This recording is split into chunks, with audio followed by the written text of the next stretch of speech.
Good morning mga guys, yan. Tara, samahan niyo ako. Magluluto na naman tayo ng isang masarap na tanghalian.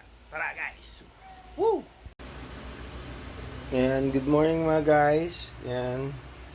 Isang masarap na tanghalian ulit. Guys, yan. Lutuin naman natin ngayon ay ginataang hipon. Yan o.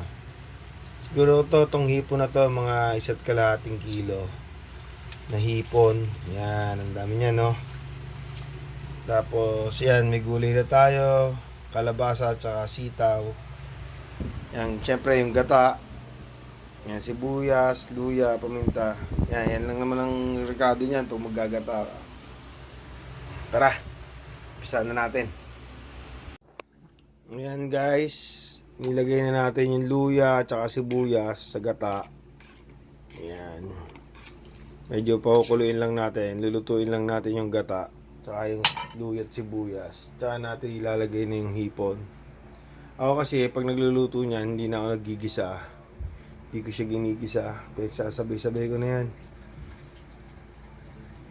Yan guys. Pag yan ay kumulo-kulo na, yan ihuhulog na natin yung hipon, tsaka yung gulay. Tapos titimplahan na. Ayan na guys, kumukulo na siya. Inuna ko muna tong gulay. Kasi ito sitaw, medyo matagal yan maluto. Hindi katulad ng kalabasa at saka ng hipon, madali lang maluto. Ang hipon, napakadali lang yung maluto. Pag na-overcook yan, didikit na yung balat niyan sa laman. Kaya, inuuna ko muna ang gulay. Yan.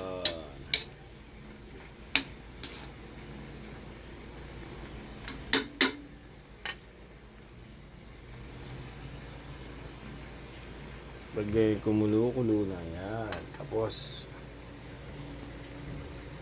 lagyan natin kalabasa.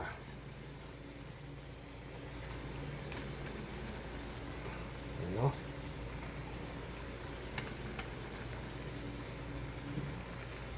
Isang masarap na naman tanghalian ang niluluto ni Kuya Boy. Yan. Naway mabusog ang aking manonood at ang aking pamilyang kakain. Yan. Ha? Ang Friday. Yan. Tapos ilalagay na natin ang mahiwagang hipon. Yan. Medyo marami to. Kasi baka hanggang gabi na to.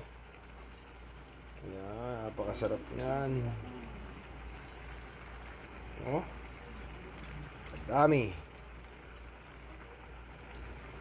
Gusto ko dito ay naglalangis-langis. Wow. You look like yummy, baby? Wow. Oh, yummy. Yummy, yummy? Yes. Yum, yum, yum. Yum, yum, yum. Yes. Yan na.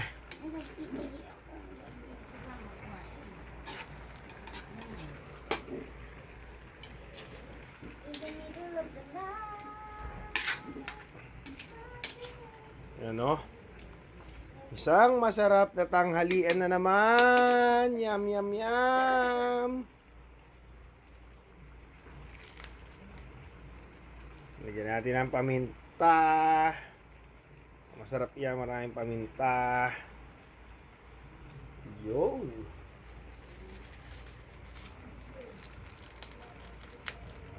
Tapos pampalasa. Yo. Ayan na, maluluto na yan. Haluin mo natin. Ayan na guys, luto na ang ating ulam for today na tanghalian. Yan.